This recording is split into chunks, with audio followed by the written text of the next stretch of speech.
Good morning, everyone. I'm very excited for today's episode because we're going to talk about how clinical evidence is going to be synthesized in the new age of artificial intelligence.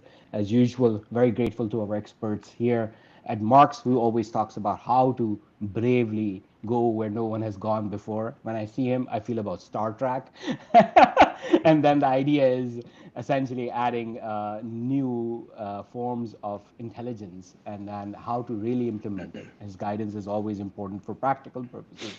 And then, of course, Harvey, who brings in not only US experience but international experience of artificial intelligence implementation. As usual, we're going to start with some of the updates around the week, and then we're going to go from there as far as how we're going to proceed with new updates. Well, I have one major update from my own company, Save Life AI. We actually started approval process of our third FDA. We're actually going towards total six FDAs by the end of the year. So DenseView is already done, MammoSite, NeuroICH, and we're going to have NeuroLVO, NeuroICH Plus, chest X-ray TB, and chest X-ray detection. And you're going to see more and more software as medical device approval through our company, Save Life AI. So very excited about it. There is World Economic Forum actually published this article how 7 ways this is going to do what we call on-demand and artificial intelligence, especially with healthcare. Again, we like international exposure as well. They actually do very good. Interpret brain scans like we do, neuro-ICH, bone fractures, ambulance needs AI. So this is interesting read for me to understand future use cases and how we need to build different ways. And then clinical chatbots to guide clinical healthcare decisions. We're going to have a major announcement coming by the end of October from my company about this particular one. Fundraising, Sequon acquires Congenica, an AI-powered genomic medicine. Interestingly, the market is very small here, and I see that the concentration is already going on, which I don't know is good for the end market, but it is fascinating that you can see that genomic medicine, AI-powered, is one of the things that is very hard to do, and I believe AI can make a massive impact on it. Teladoc has been acquiring as usual. Catapult Health is actually one of those virtual care companies as well, but their strategy is going towards integration. We're seeing more and more consolidation in terms of virtual care is considered. And then lastly, this is very interesting. Medallion raises 43 million expand AI infrastructure launch first national credentialing clearinghouse. I don't know if you know this, the credentialing that I do at different hospitals as a physician right now takes somewhere between 6 to 9 months. And if they cut the time by 30%, this is going to be a huge win. And that's going to be fascinating to see this because it is a significant bottleneck to provide care. And I truly believe, I don't know why it takes so much long, but it is what it is. Hello Patient secures $22 million on AI voice agents growth. And this is something, as we said, that more and more as we go through, we're going to see that voice agent, which is both speech to text and then text to speech, is going to be a major thing, especially talking through your EHR charts and not just looking through the information.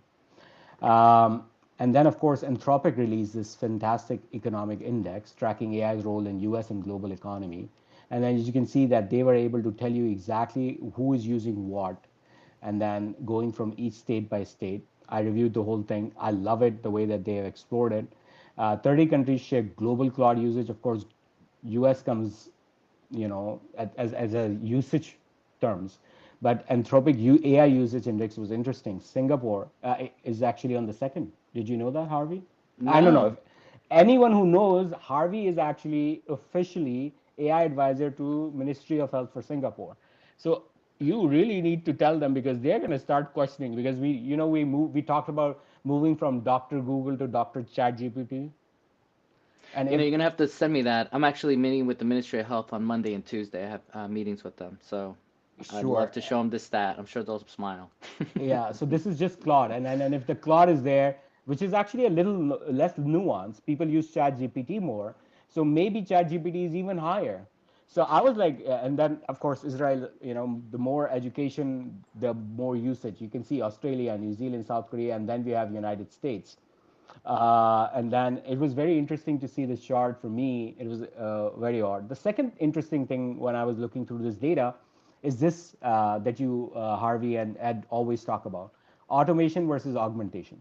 Augmentation is basic augmentation. Chatbot, hey, what is the question? You go ahead. But if you can see that as we are moving from agents to agentic AI, which is essentially full orchestration with different agents in the system, what we are seeing is that we're not just doing augmentation, we're going towards this is augmentation, and we're going towards agentic AI. So very interesting trend. As a matter of fact, this is the first evidence that I saw that automation took over augmentation. So interesting ways that AI is developing in the field.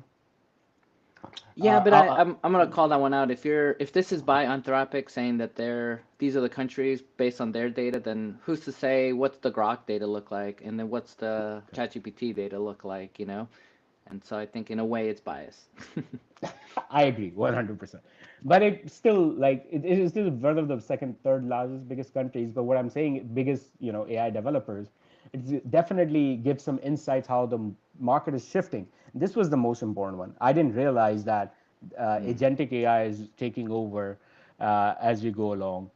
Um, Two extremely important papers that I think everyone should read, which is the Strat AI reporting guideline.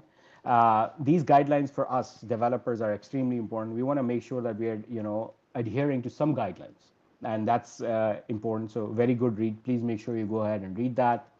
The algorithmic consultant, and this is, by the way, this is going to be another full episode on how we're going to in this new era of clinical AI calls for new workforce for physician algorithm specialists.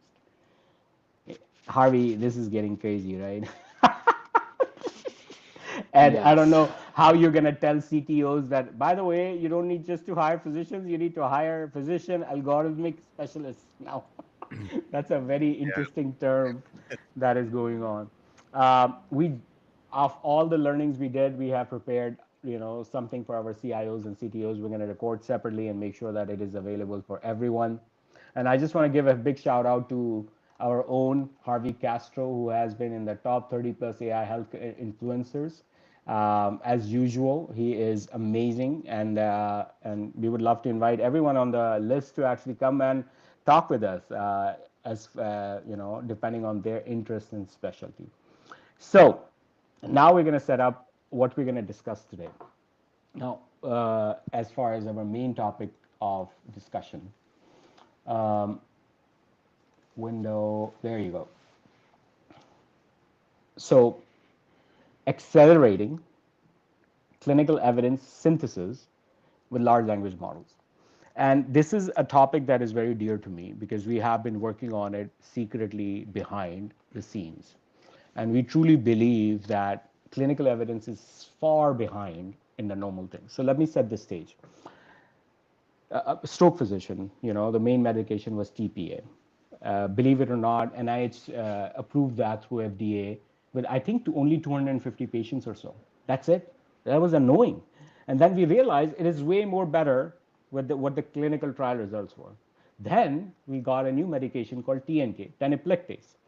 Now that teneplectase is a bolus. It is, practicality was amazing, but still to this day, there is no clinical guidelines that are supporting it properly. I mean, they just gave an update. So it took them 7 years to actually update the guidelines. And then in the meanwhile, in some of these cases, in the first 2 to 3 years, people like us who are living, making sure we had to disclose to patients that this is not FDA approved in the sense of this exact indication, but we have significant evidence, blah, blah, blah, and therefore I want to give it to you. There was an additional nuisance that we had to do. And then finally, somebody did the study, then that evidence was approved by FDA, then they put it into the drug indication. Remember, drugs has indications of use as well. So three issues. Number one, we who are doing clinical work are producing evidence, period.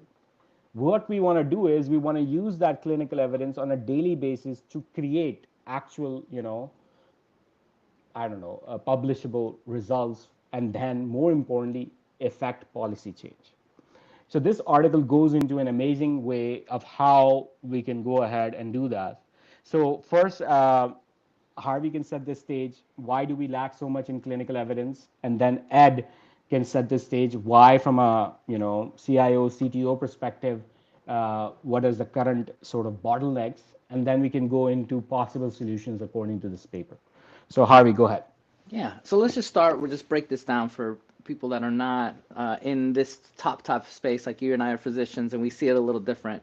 See, evidence is moving really fast, but medicine is lagging behind.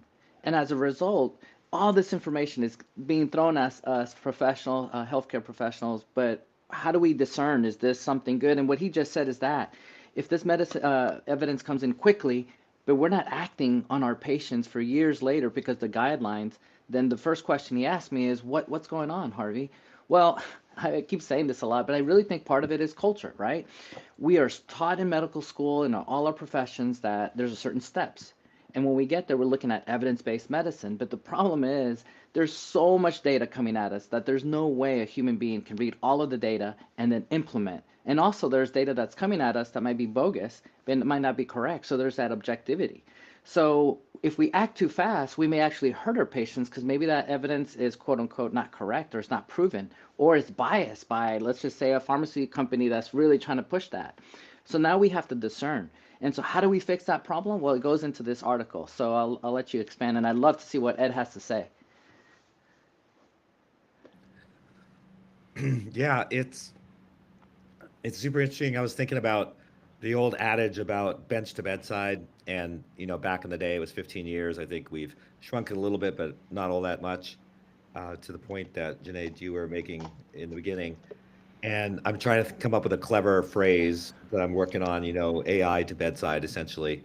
What is the length of time? And it's too long, is I think what we could all agree on.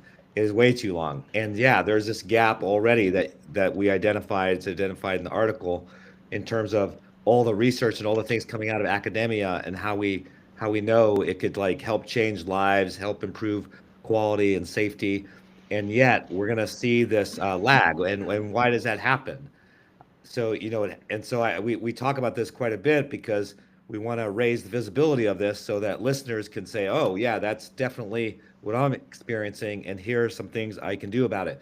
So one, and Harvey, you touched on it, is kind of the cultural issue, and that's about governance. And I know we're gonna go deeper dive sometime, and we have in the past, but we'll keep doing it on governance because that seems to be where there's a big bottleneck that happens. Another one is that we're so focused on operations. There's no time to be strategic. Whether you're a practicing clinician, do you have time to go try to figure these things out? Even though it'll save you time in the long run, but still is that curve that you have to go through. And it's the same, getting super practical now on the hospital side, on the provider side, where I'm responsible for running a huge operation and I have all these people responsibilities as well. I don't have time for AI, although we all know, as I just said with the clinician example, that if we invested the time, we would gain back that time in spades. But that hump is so big that we don't take it. We don't invest the time. So as a result, what are we concerned about every day? And as I share this, I just want to remind everyone, this is not just my thinking and my experience, but I literally, like this week, I have 3 dinners with tables of 10 CIOs or people that report to them, and CNIOs and CMIOs. I do this every week. I talk to people. I hear their cries. I hear their frustrations. They're just so focused on operations, and you can't blame them. There's a lot of pressure. You have to take a lot of costs out of the system. Everyone's dealing with costs.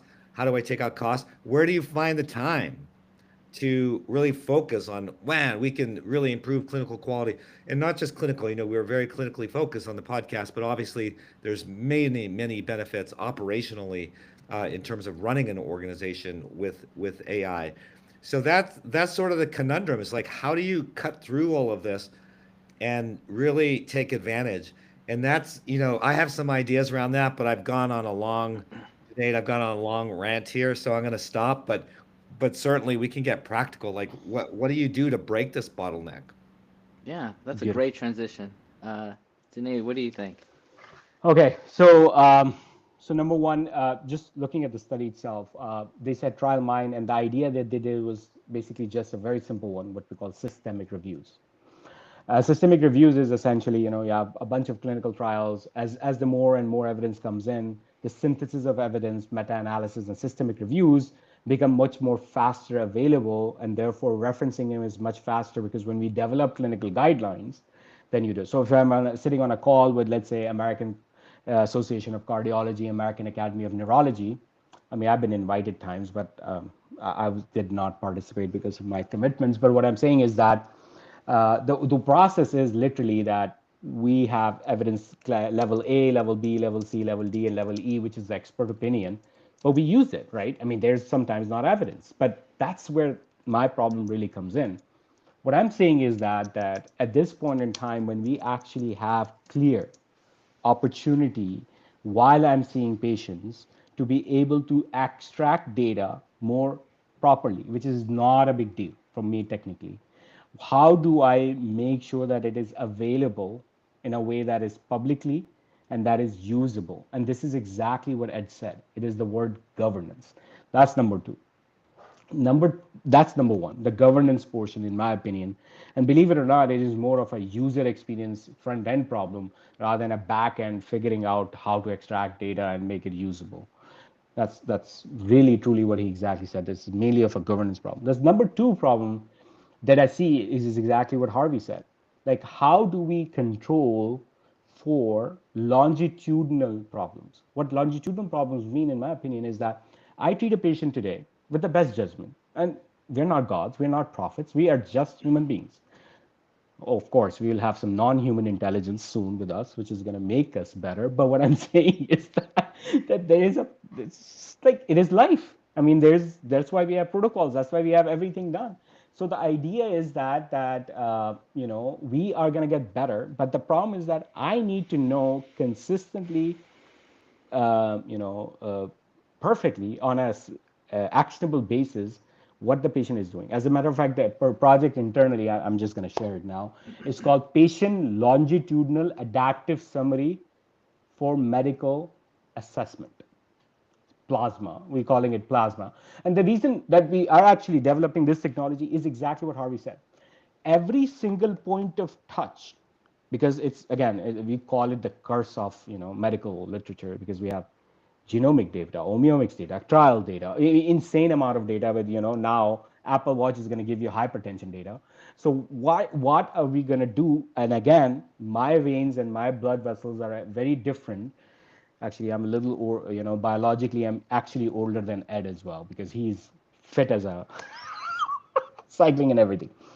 So those are the two things. So to reframe the conversation again, I'd like you guys to do so. So now we're going to start back with Harvey, and then we're going to come to governance. And if you are actually a Singapore Ministry of Health, and then let's say that's one of your hat. The other hat that you wear is, of course, the space hat, which is insane. And then the third hat is, let's just say you are the CEO of X hospital system, which is 20 hospitals and then is expanded over 2 different states. How would you change or influence the governance and explain to the whole body that why this evidence is in this generation of longitudinal adaptive summary for medical assessment is important in a way to be applied rigorously? And then, of course, we're going to come to Ed again, and then he's going to say, okay, I'm going to make this policy tomorrow. Yeah, no, good question. And let me ask AI to help me. I'm just kidding. Um, yeah, this is a really good question. I really, and I say this often, I really think it's all about education, right? If I come to you and you have zero idea how AI works, are you going to trust me? If I have an MD by the state of Texas and I walk into the room and I'm your doctor, do you trust me? The answer is yes, because I've been vetted, because it's transparent. You can trace, I went to med school, residency, and experience. And then you can actually go online, look at my reviews, and then you can even go to the Texas board and verify. With AI, can you do the same? And so, as a speaker, and the question you ask is about being transparent, saying, look, here's this black box, here's how it works. Hey, this is the chain of thought. It's in the article. It explains how I got to that position. And so, by being able to do that, now there's that trust. And once that trust is there, now it's better. Example, if I show you a data set for the AI and it says this is the population that it serves, and you, an astute doctor, you're like, wait, this data doesn't show this other population that is not part of this study, and how are you going to apply this to our hospital community? Good job. Again, it goes back to educating you. Now you know what you don't know. Now you know what to ask. And the better we educate, I call it the IQ of AI elevating it. And as it elevates, now there's more trust. And as there's more trust, now we can start implementing certain things more and more. I have to start taking notes, man. You're a genius. So number one point is trust and visibility of the very important. Anything else you want to add? That's number one. Just going From a into the just from a policy, also it's I know I'm going into the data weeds, and you guys know this, but having a RAG model and showing what that data set, and in the think of it this way as a data, and then representing my community. So if I'm in Texas, Dallas, Texas, then making sure that the community I'm serving, that data is there, and then training the model. And so that way the AI, when it asks the question, is pulling from the actual population in my area. And I know that's going really into the weeds, but again, that goes to trust. Excellent point. Uh, foundation models versus local AI, generalizability of the models itself. Ed. Yeah, I'll give you some additional ideas. Mhm. And for those who don't know, I was asked, 10, 15 years ago, and I don't take any credit, but I just want to build this base for what I'm about to say. We were recognized wherever I served as being very innovative, particularly with mobile back in the day and different things. And they asked me to write a book, and I was like, look, if I write a book, it'll be a very short book. But if we incorporate the broader community, people such as yourselves have been part of it, Harvey for sure, we can put together some great, great information to share with the rest of the world. And since that time, we've published multiple versions of this book, and we continue to do so. Now, how did we, or what was the playbook to really transform and try to accelerate the adoption of new technology? So again, back in the day, it might have been mobile, and today, we're talking AI. So, because the reason I preface all this is because it might sound radical to some people, but it's what you have to do. So it's everything Harvey just talked about, but also you need to allow for safe experimentation. Let people go. Let them try things. Empower them to do things. Otherwise, nothing gets done. So you need to carve out time for people. I talked earlier about everyone's so bogged down in operations. There's no time. You need to figure out a way. Google used to always talk about, hey, 30% of our time is, in innovation. You need to figure that out. So you need to figure out how to make that happen. And sometimes it's partnering with another organization or person. Sometimes it's a hybrid of that. But whatever it is, you need to allow for experimentation. Let people go out there and take risk. It's okay to fail. We have one of my most fun failures was with a product that came out from Microsoft. It was called, what is it? What is the iPad? It's the iPad. I think that's what they called it. They called it something like that before Apple did. And it just was a good technology for about 1 minute, and then it was disintermediated because of newer technologies. But anyways, that table, which is a table, sits still in the conference rooms or someone's office, where that happened. I don't want to name names, so where that happened. But what was important about that and why we kept that table and that technology, even though it failed, it signaled that it was okay to fail. It's okay to experiment because that's the only way we're going to advance. But people are afraid of failure. So it goes back to the culture thing we've talked about a lot. Harvey already mentioned it. It's like you got to create this culture where you can take risk, you can experiment, and it's okay to take time and think about crazy things, and you go and do it. So that's super important. Another way, and I'm just trying to be super practical, another thing that I've done quite a bit and is another way to accelerate is create your own TEDx as an example. It doesn't have to be TEDx. That's what I've done in my past. So you can have TEDx, XYZ, whatever the name of your hospital or institution is. And then what you do is you make it all about AI experimentation internally, not just what we read in academia, which is important and sets the foundation, but what are we doing here in our organization or our community?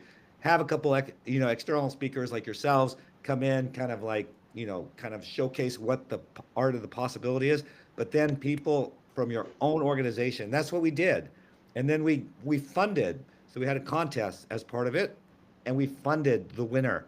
So you give people opportunity to take risk, to experiment. You showcase them, you celebrate them, even in failure.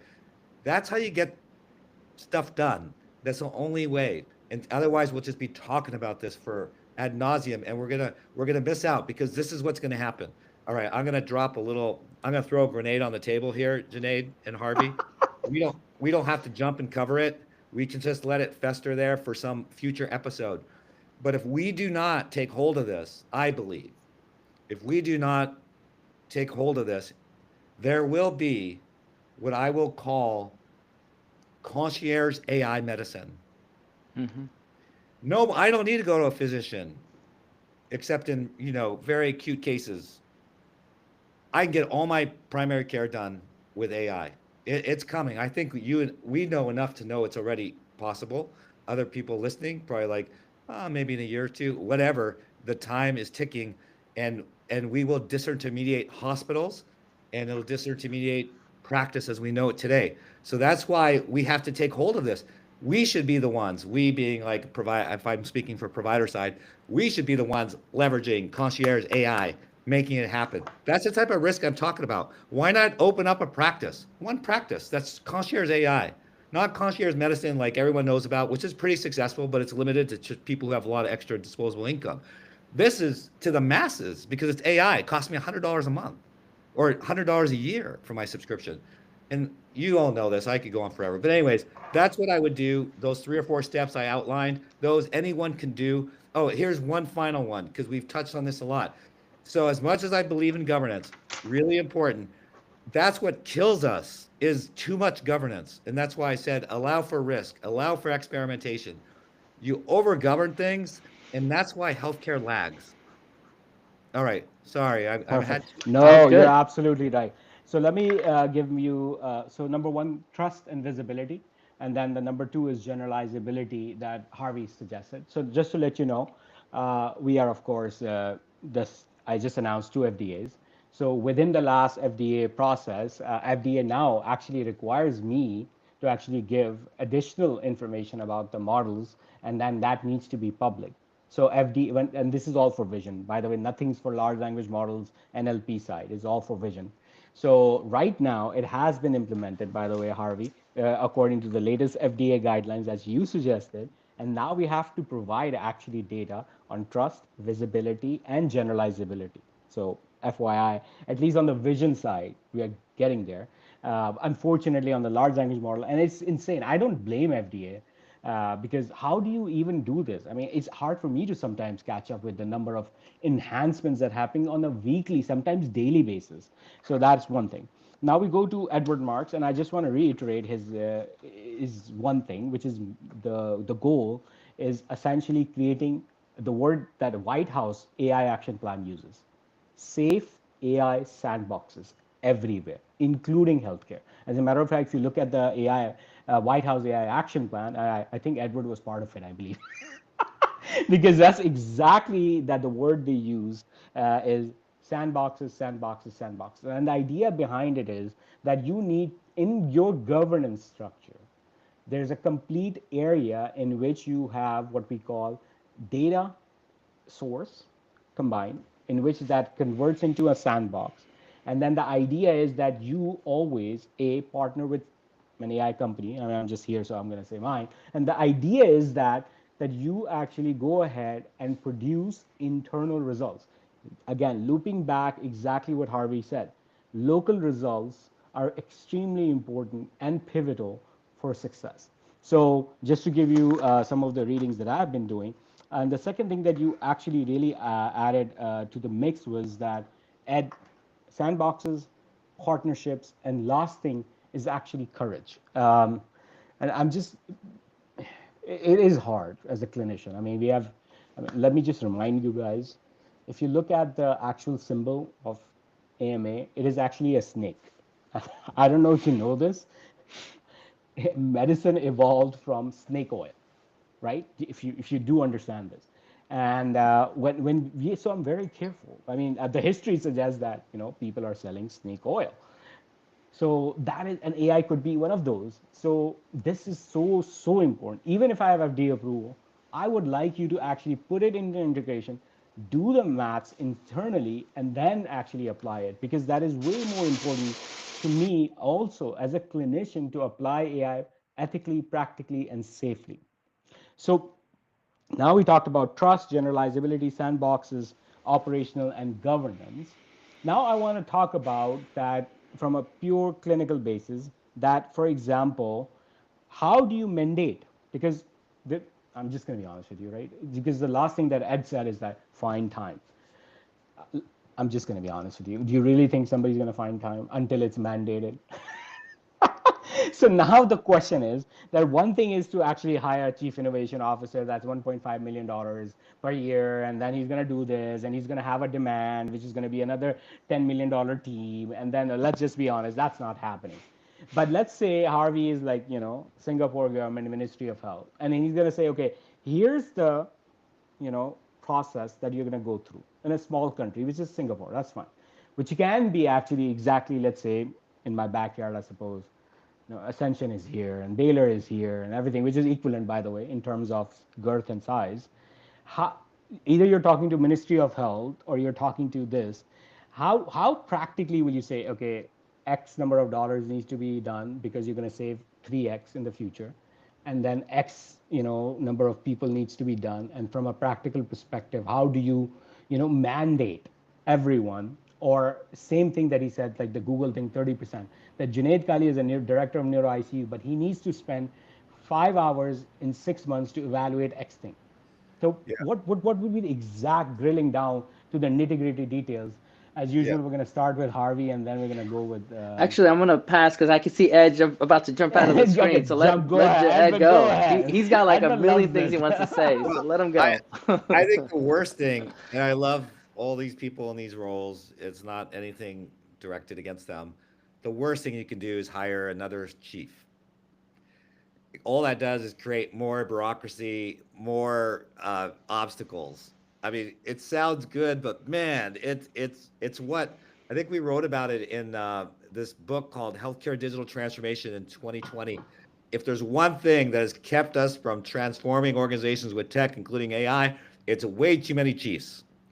It just doesn't work, man. I've been part of it. I've been in the mix. It does not work. What does work, and here's the thing, because you're right, Junaid, everyone's too busy. So are they going to do it? I think you need to hire the right person. If you've got a CIO, CDIO, CDO, whatever you want to call them, and they are not doing that, then you got the wrong person. I figured it out. I figured it out. I didn't have to make a 30% rule, although I did encourage that. I'm like, man, try to figure out. And I talked to my team about trying to figure out how to let some of your people go. And we had these couple of people who were like these great creative thinkers. They were like analysts. And I said, carve them out. Do not give them tickets or things to work out. Let them just like put them in a room alone, those kind of people, and let them do their stuff. And they did. They came up with the most crazy creative things, loved it. And we helped save people's lives as a result. So you can do that. So that's super practical. But going back to leadership, it all rises and falls in leadership. And if you're a leader and you're not finding the time to remove yourself from that grind and think about the future and how do I bring in AI to my organization, you're in the wrong role. I think it's that simple. The other thing I wanted to mention as well is you have to think about the board levels as well in these organizations. And the boards are typically made up of people who do not understand technology. I'm speaking in generalities here. They are wonderful people. They are the smartest people. They are amazingly connected. I have nothing but positive things to say, but they do not know technology. And so they are responsible for the overall direction. So think about it. If we are in the age of AI and technology, and your most senior part of your organization is not using AI themselves, they're not tech advanced, they're not going to know to push on the organization like, hey, what are we doing? How are we leveraging? How are we shrinking that time gap? How are we leveraging AI to save lives? Give us some examples. They know enough because they read about AI, and so they ask about AI. And so I think the other thing we can do that's super practical is to educate the boards. So if you're a CEO or even a CIO, I did this as well. I realized, again, being super practical, I don't mean to take us off the direction here, but I just want to be super practical for our listeners. When I was CIO, I recognized that the board didn't have a lot of technical chops, yet I wanted more money because I knew we could make investments to do things that'll help save people's lives and achieve the mission of the organization. So what did I do? I begged and pleaded and was successful in getting a subcommittee of the board that was tech. So what I would do if I was a CIO today and I had the situation in my organization, I would go to the CEO and I'd say, please, please, please, let's have a subcommittee of the board that's AI or whatever. And not to bog things down, not to create another governance thing, but to empower and educate and provide education to the board so they see the big picture. So then when they start asking questions, they are asking for examples. How are we leveraging AI today to save lives? How are we leveraging AI today to reduce operational costs?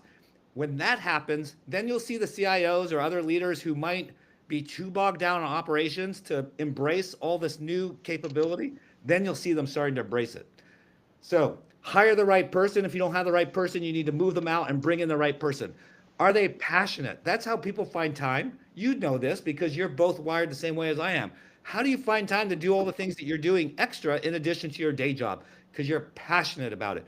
If you don't have a person of passion, you got the wrong person. Let them go to your competitor.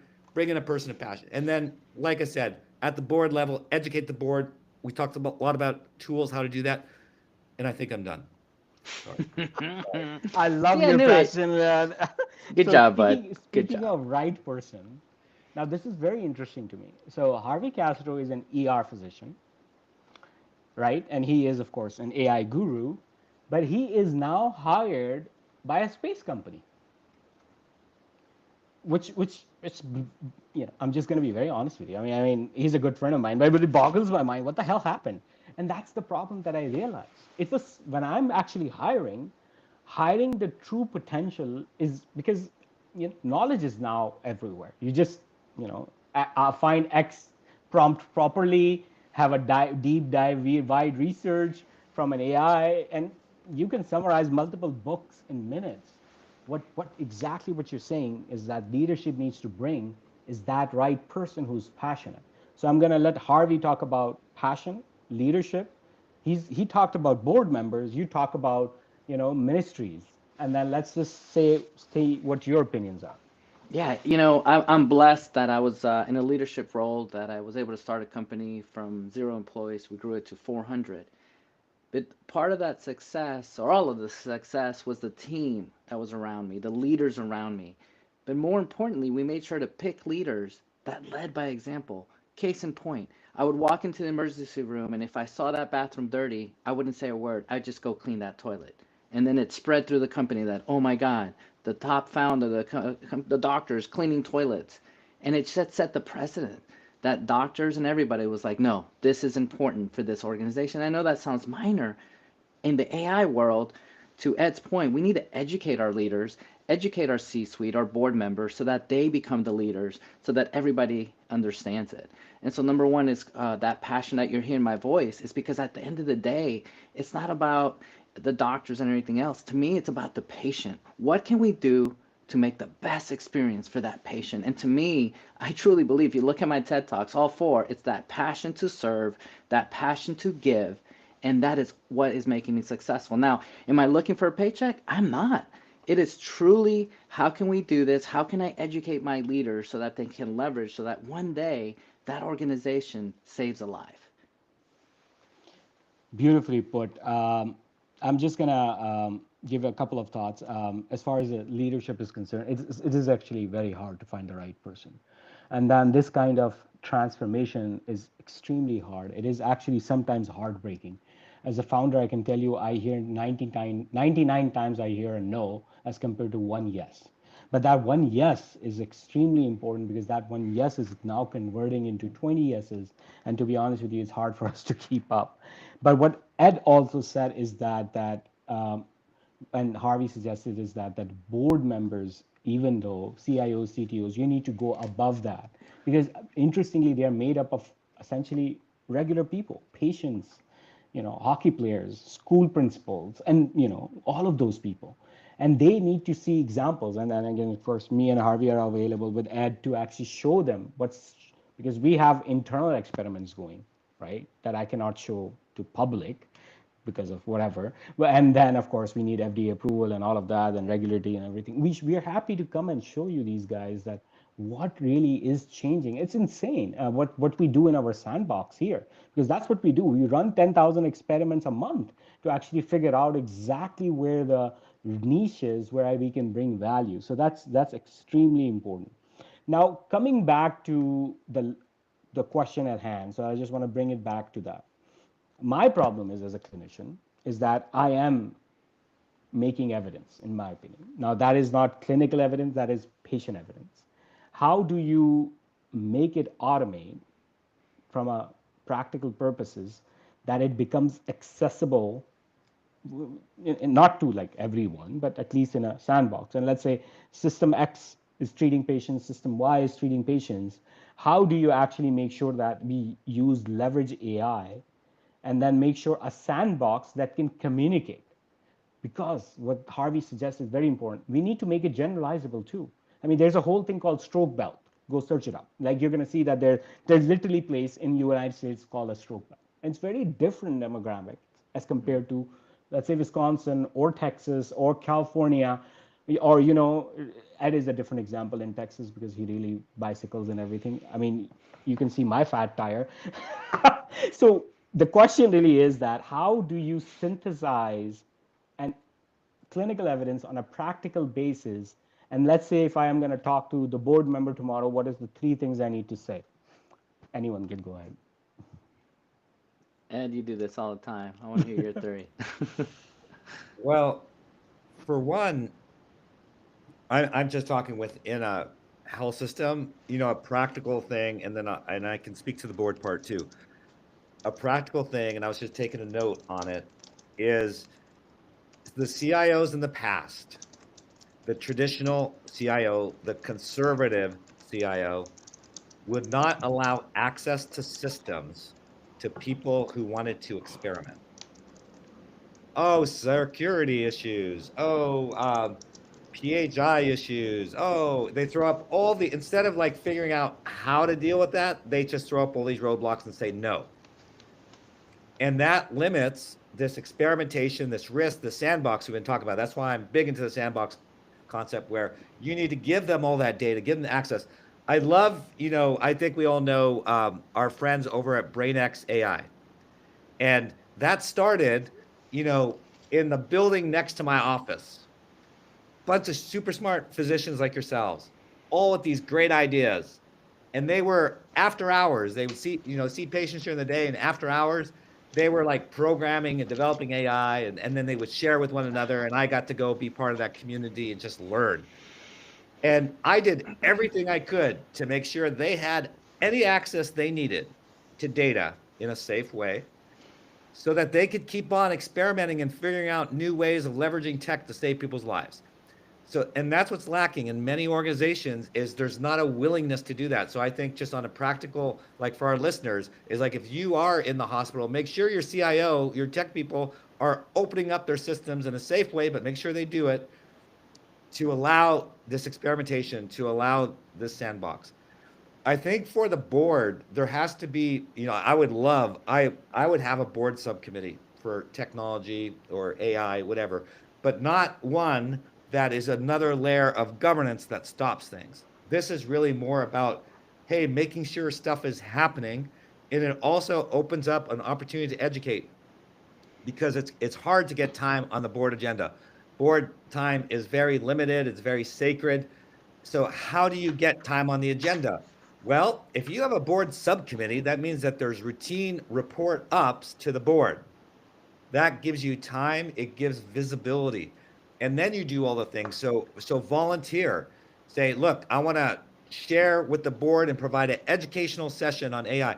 And you can even do optional sessions. Now, I recommend, of course, that there's a non-optional session, but I'm talking about a layer deeper.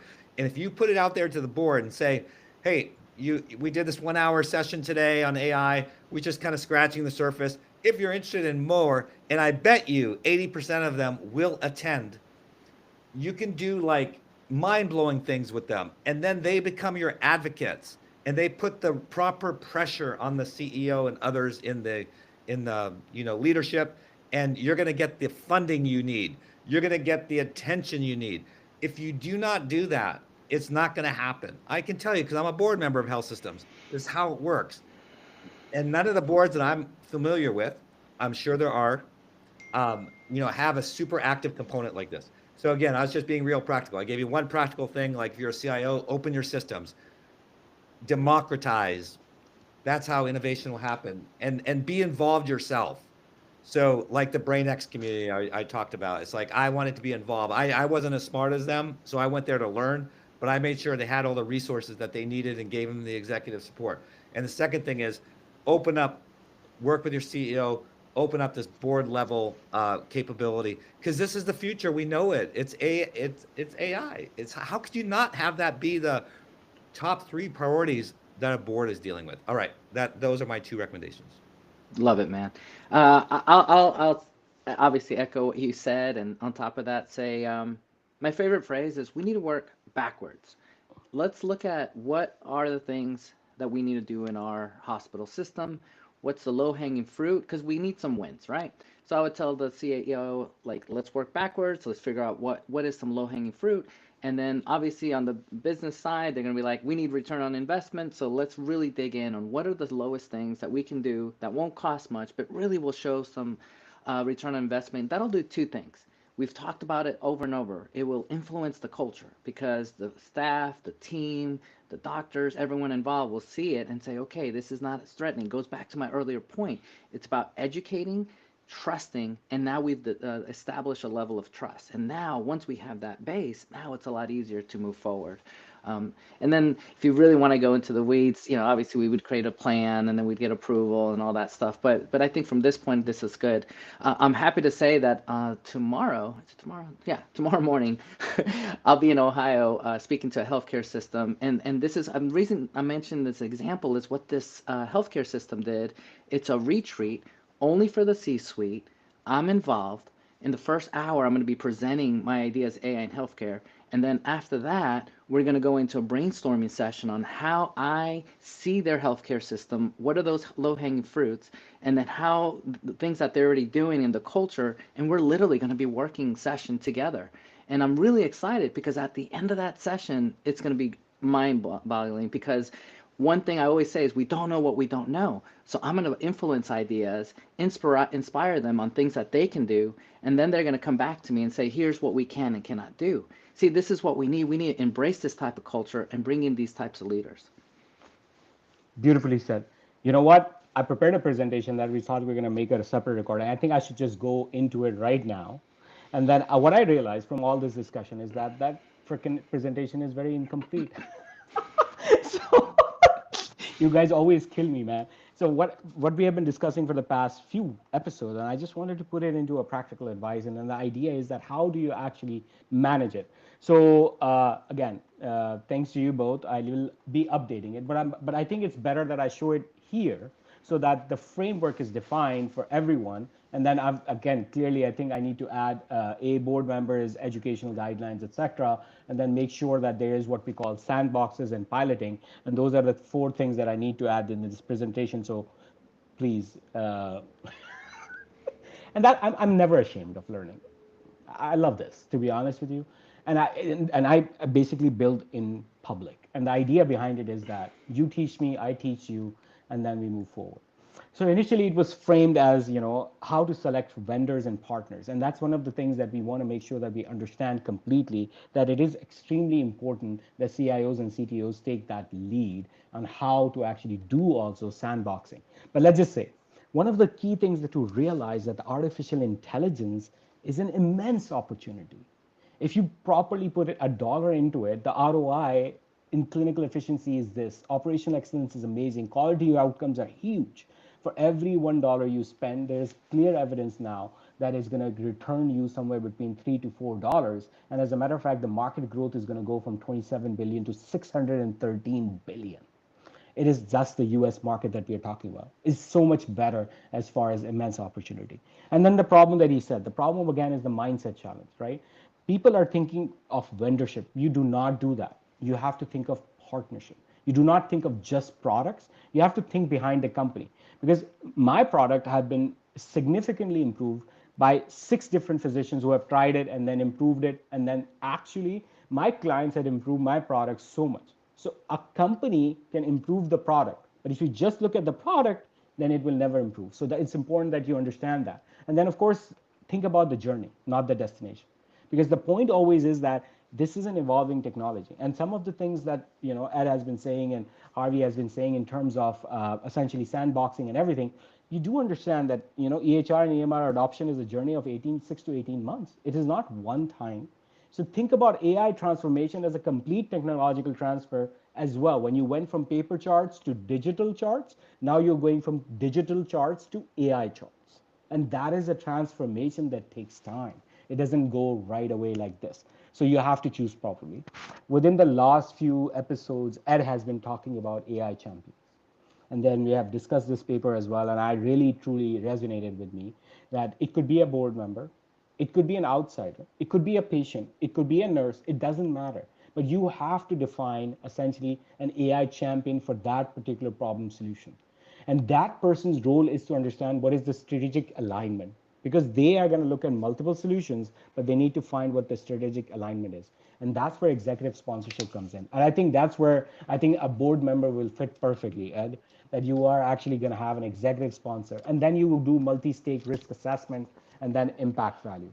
So impact value is essentially what I'm trying to say is that it's just never always about ROI. It's also about what impact you do for the community, right?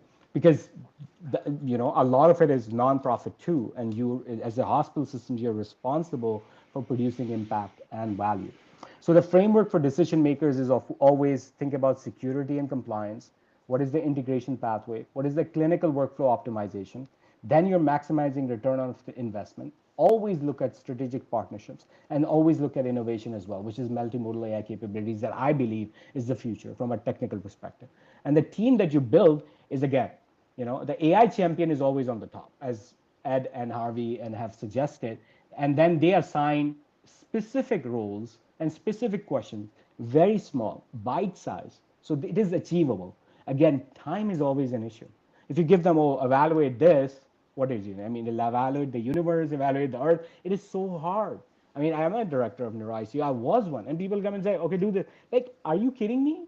You just have to give me, please, this much, and then I'll do it. And then everyone, of course, come into it. So I love it that when you have an AI champion assigned who actually assigns multi-stakeholdership, security, integration. It could be chief security officer, but it could be someone else. It doesn't have to be a C-suite chief, but it could be someone in the whole team, but they know exactly who are doing it.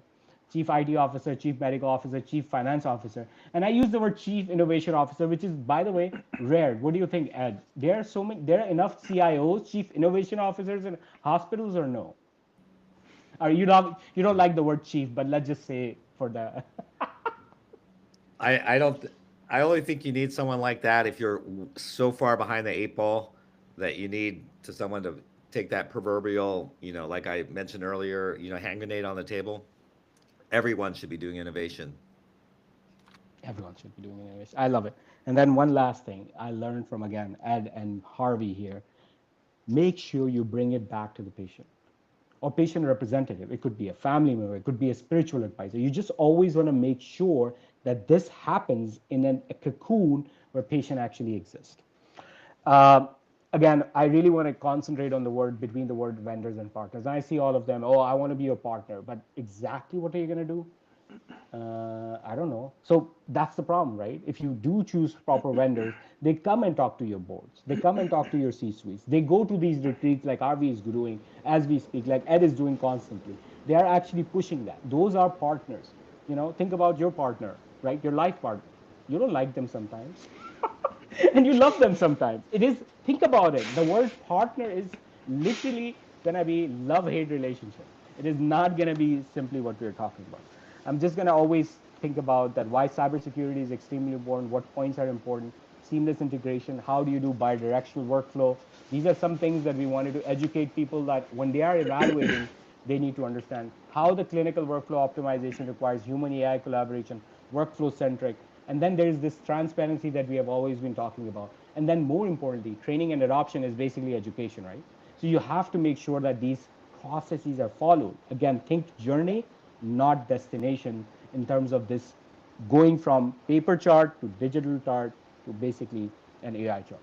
And then again, that's again, I'm just going to be honest with you. I learned this terms from Ed and Harvey. I didn't even know these terms existed. And that he divides it so beautifully. He said hard ROI and soft ROI. And that is so very important that you always make sure that this happens. And soft ROI is sometimes more important for impact.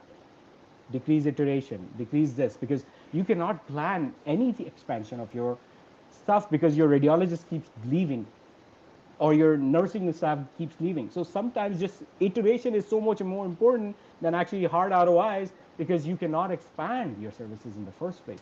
So think about those soft ROIs separately and hard ROIs separately, and that is extremely important in my opinion. And then of course you're looking at, when you're looking at partnership potential, foundation, expansion, scale, evolution, and then always in the foundation part you want to look at the pilot like he suggested, with the security and integration.